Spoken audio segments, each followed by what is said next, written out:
and welcome to my latest Miss Hubnut video. I know you were anticipating Devil's Bridge and we will get there, but there have been some slight changes in the Hubnut world and it's a glorious day. So we thought we'd take advantage of the sunshine, bring a picnic and yeah, I know the picnic looks rather sad now, we've stashed it all away. Bring a picnic and show you Traethgwyn. So Traethgwyn is a next beach along from New Quay. It's called Traethgwyn because it didn't used to be a stretch of sandy beach, it actually used to be covered in rocks and the rocks were white. So Traethgwyn means beach white. Traeth means beach, Gwyn means white. So it was white beach and because of the rocks it was white. Now there is a story about Traethgwyn and a strange coincidence with my daughter, whose name is Quay, which is a good Welsh name, who is flashing her belly in the background. Yes, there's a strange coincidence with Traethgwyn Beach and my daughter Quay. So Quay is actually more of a North Walian name than a West Walian name. And I had a friend called Quay when I was doing my teacher training and it just stuck in my head, that name. And obviously when Quay was born, she became Quay.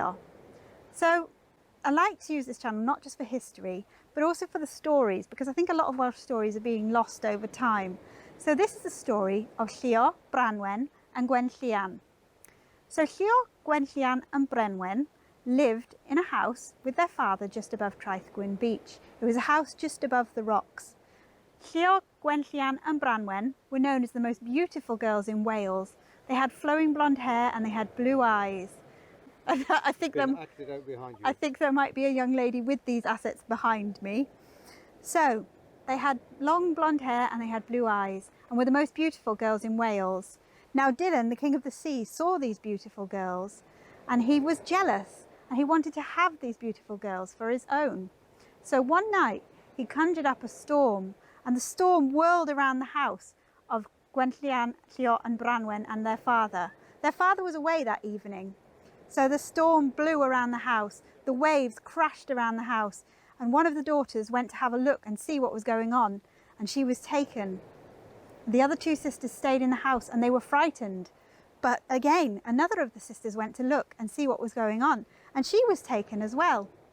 And finally, Quay was in the house all by herself, the storm crashing around and her father far away. And Quay, because she thought it was her sisters and she could help, she opened the door and she was taken. And the three sisters were taken to the kingdom of the sea to live with Dylan. But Dylan wasn't happy because when he took these girls, they were unhappy.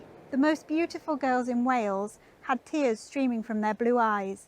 And so he didn't know what to do. He didn't want to be to blame for these girls being so upset.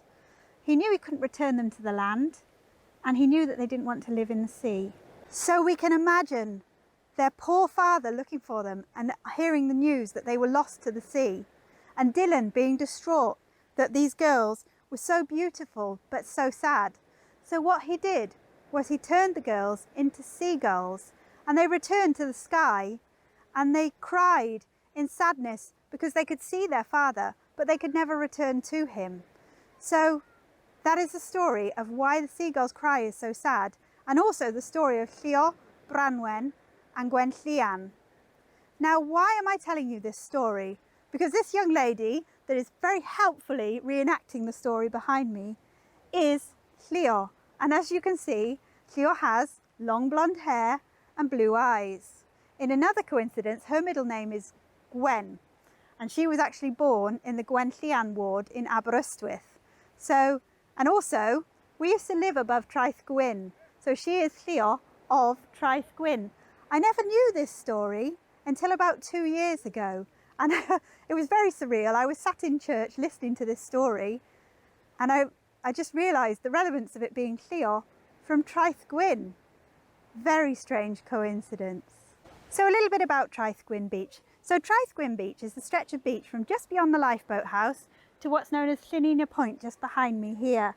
If you're a runner, there are some awesome Strava straights along this beach. I also find this beach I call this beach my soul place because I just love being here. I'm obviously a little bit toasted at this very moment in time, but it's a wonderful place to be. And all throughout the year, there's different signs of nature. Now, about a month ago, and you can see the remnants now, the poor sad dead jellyfish, there were blooms of jellyfish being washed up on the beach. They tend to be sort of May, June time. At one point, it's probably about 2 days, you get the sea gooseberries on the beach, which are little tiny balls of jellyfish, and those wash up on the beach. Not, oh, he's showing you a lovely squash jellyfish. Yes. That might be a moon jellyfish. I'm not great on the jellyfish. We tend to get moon jellyfish and lion jellyfish on this beach. In Pembrokeshire, they had a few Portuguese man-o'-war, which are a completely different ball game. So as well as the jellyfish, you also sometimes get cuttlefish washed up on this beach. On Quay, you get shepherd's purse, lots of fish eggs on there. And a few years ago, I think it was about 2011, there were actually octopuses, octopi, I guess is the plural, octopi walking up the beach in the middle of the night. It's very surreal. If you can look up the footage, do, because they were absolutely on their little legs and walking along the beach. But yes, Traethgwyn beach, gorgeous stretch of sand, as you can see, lovely for paddling, lovely for swimming, lovely for digging, as the Hubnuts have been doing for absolutely hours today. There she is, Cleo, just showing off again. So one thing to bear in mind about Traethgwyn beach is that it is quite secluded, so there isn't really fish and chips or ice cream opportunity. So bring a picnic. But we knew this wouldn't be a Miss Hubnut video if we didn't have cake. So I actually did a bit of baking before we came down. This is a brownie and cookie tray bake, which I made. Now, as you can see, it's oozing chocolate everywhere. Poor little Miss Hubnut, she couldn't quite eat a whole chunk because it is very, very rich. It's very gooey, very chocolatey, and I even threw some fudge in there because I was thinking, do you know what? You've got cookie and you've got brownie. You might as well at that point. Oh, and lots of chocolate got thrown in there as well. Very, very nice, very, very simple bake. Now, I mentioned there's some upheavals in the world of Hubnut, and I'm hoping that in the future I'll be able to do a little bit of cooking with you, which would be wonderful. So here we are at Llanina Ruins. These buildings were established in about 1770 and were part of the Llanina estate. Llanina Mansion still exists just over the way by the Church of St. Ina. Now, this building in particularly, we think might have been the cart house because it has cobbles, which are similar to a building in Abereyron. This is currently owned by Welsh Water, but it's also a perfect place to park if you want to go and visit Traethgwyn beach. It joins on with the coastal path as well. So it's an idyllic little spot if you want to have a picnic or go out and about in the local area. So on from Traethgwyn and Quay, where we're heading to now, there are some amazing walks. And if you want to walk the All Wales coastal path, this is your starting point if you're heading towards Abereyron. So it's a beautiful walk to Abereyron. There are waterfalls and little hidden spots that you can have a picnic and so on. If you want to go the other way, you head towards Cwmtudi, which has actually just been voted one of the best 10 beach walks in the UK. So this would be your starting point. Probably not very recognisable as there's trees and hedges and whatnot. You see a lot of that around here. But we're off now to Quay beach and then we'll walk along to Traethgwyn. Hello and welcome to Quay. Quay translates as Little Quay. As you can see, it's a little bit smaller than New Quay and significantly smaller than Traethgwyn, where we're heading to, because I've got a really special story that I want to share with you. Now, Quay has expansive views up the coast.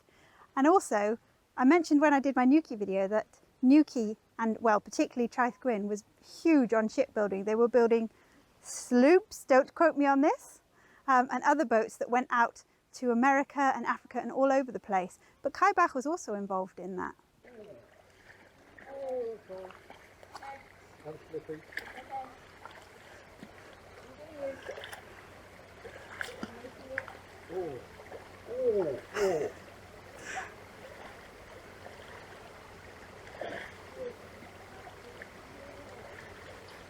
It's a wonderful place to be and I would highly recommend it.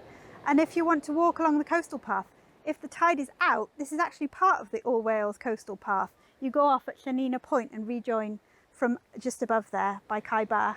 So it's a lovely place to be. I hope you've enjoyed this. I appreciate it's a slightly shorter video, but I just wanted to show you somewhere that's really special to us and also somewhere that has a real connection, because how very strange to have a llio where the story of Cleo and her sisters happened.